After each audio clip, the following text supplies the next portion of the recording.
Okay, welcome back to another tutorial. In this session, we are going to write some tests for a block. In a previous tutorial in this series on creating blocks, we created a head block, which allows us to return n number of rows from the head of our dataset. If you haven't seen that tutorial already, please check that out first, as you'll need an understanding of what this head block code does here. The additional requirements for this tutorial are that you have an understanding of the testthat framework in Shiny. Links to testthat and also to the previous tutorial will be found in the descriptions of the video below. So to jog our memories, what we built in the last tutorial is a head block. Now we can run this example app to see what the head block looked like. And here we can see our head block. And what it allows us to do is select a number of rows with this input widget, and then accordingly return that number of rows from our data set, from the head of the data set. So let's say we've written this and now we want to test it to make sure things work as expected. Well, how do we do that? What we're going to do is write a suite of unit tests in testthat to do all of our testing. So here we have 4 tests we're going to recreate today. First, we're going to test our block constructor and just make sure our block returns what we expect. And then we're going to test our inputs, then our state, and then our expression. And this is a common pattern you'll probably want to deploy when testing your own blocks. Test the constructor, test the inputs, and then check what the block returns in terms of state and expression. So, like last time, let's just delete this code and recreate this from scratch to see how all of this works. I'm also going to stop this app, which we spun up. And I'm going to restart R so we have a fresh R session.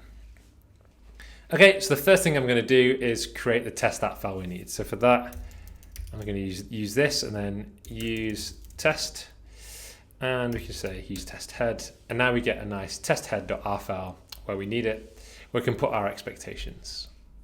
Next thing I'm going to do is also I'm going to load the package, so we have everything available for our tests. Okay, so the first thing we said we'd do is test our block constructor.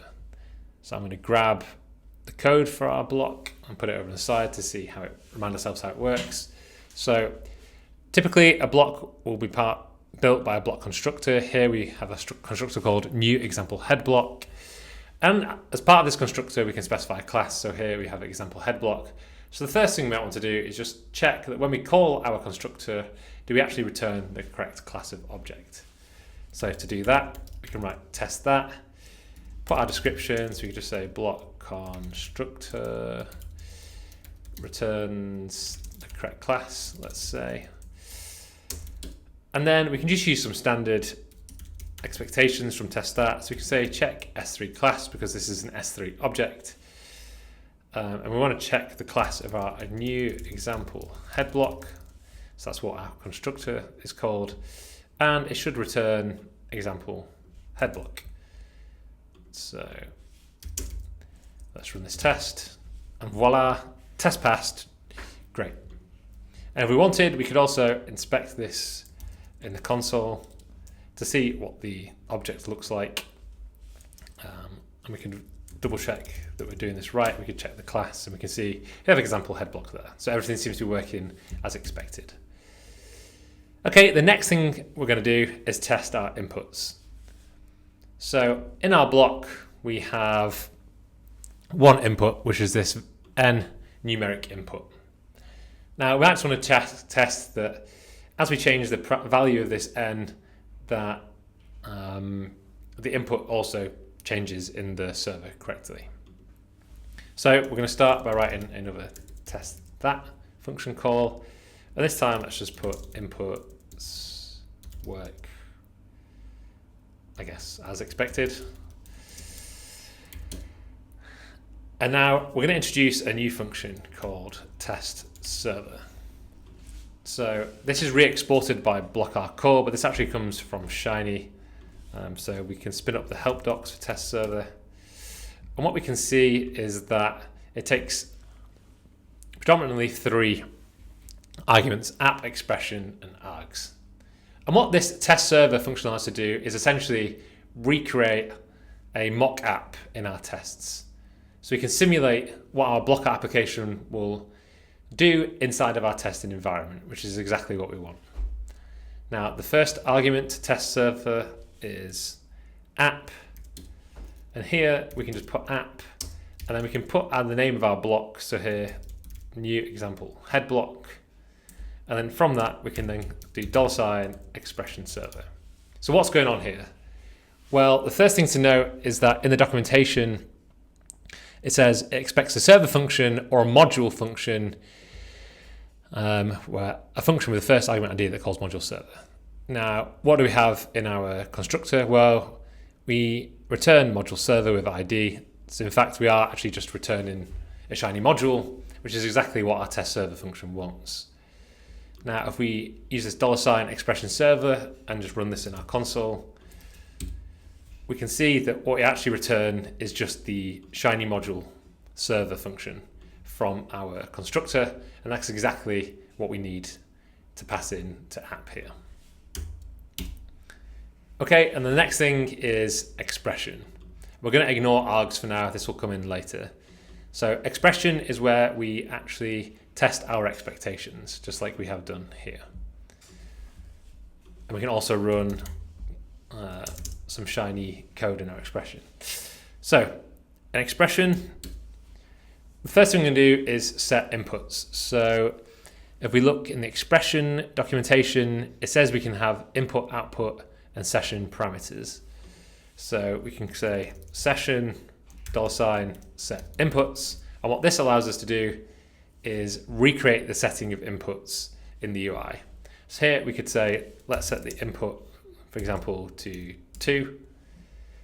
And now we can check that that input has been set correctly. So we can just do a standard expectation test. And we say expect equal input $n to access that input like we would in a shiny server, for example, here, and then check that it's been set to 2. Run our test and test passed. Great, looks like the inputs are working as expected. The next thing we might like to do is test the state and the expression returned by a block. So if you remember, every block should return an expression and a state. As a reminder, the state allows us to serialize and deserialize our apps by capturing the state of the app.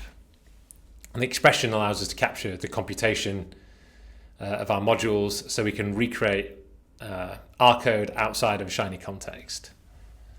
So let's start with state as the simpler of the two things. Again, we're going to create a testthat function call. And now let's just say testthat state returns correctly. Okay, and like before, we're going to make a call to test server so we can simulate an app. And like before, we're going to say new example head block. And then we're going to call just the expression server so we get our module server that we need. Now, the first thing we might want to do is check that the default value of our state is as expected.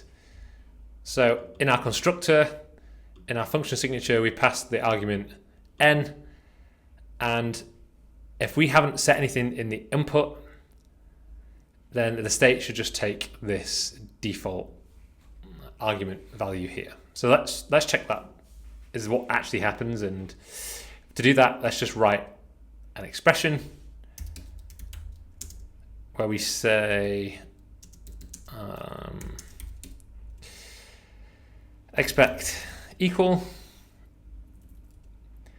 and let's say we want the session object, and then from that we're going to index in to returned, and then state,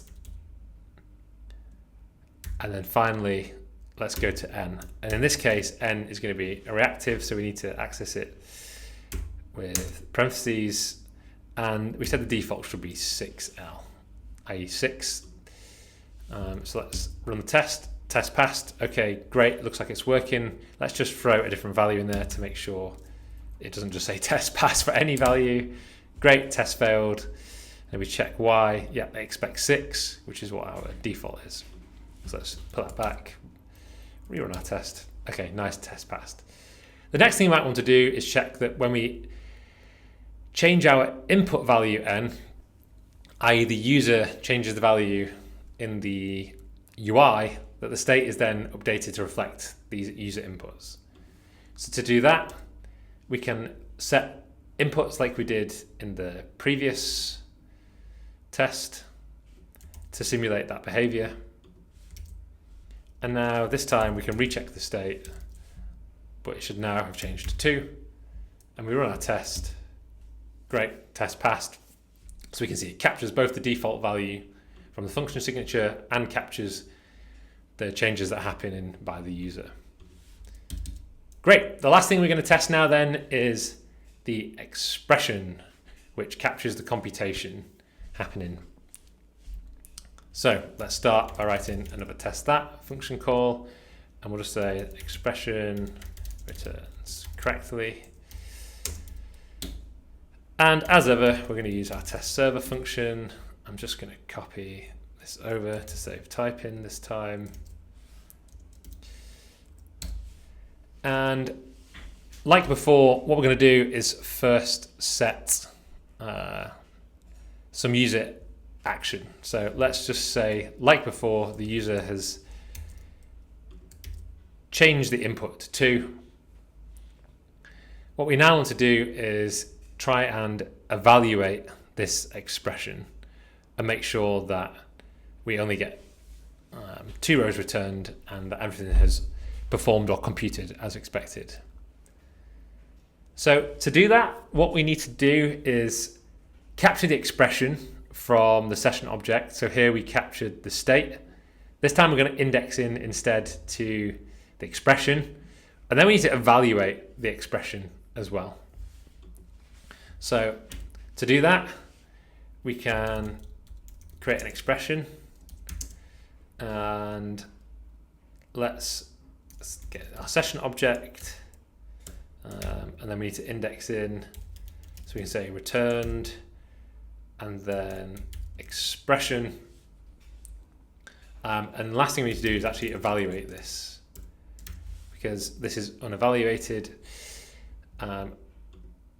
and then we need to do an expectation test, I guess. So let's just say, for simplicity's sake, that when this is evaluated, so when this computation is evaluated, it should return a data frame. So let's just check that. So expect S3 class, and we can say our expression. So we're going to pass in our evaluated expression, and let's say it returns the class data frame, which is what we'd expect.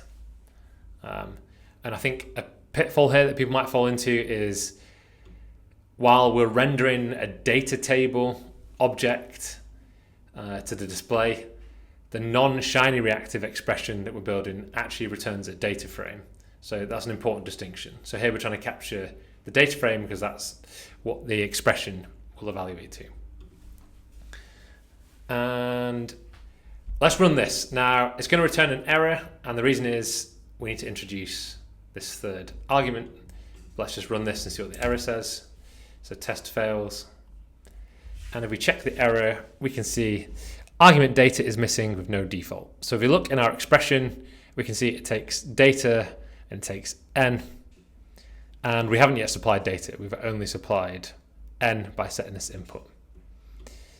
Now, if you remember back to our module server function, we can pass in data from previous blocks by supplying it to the function signature here.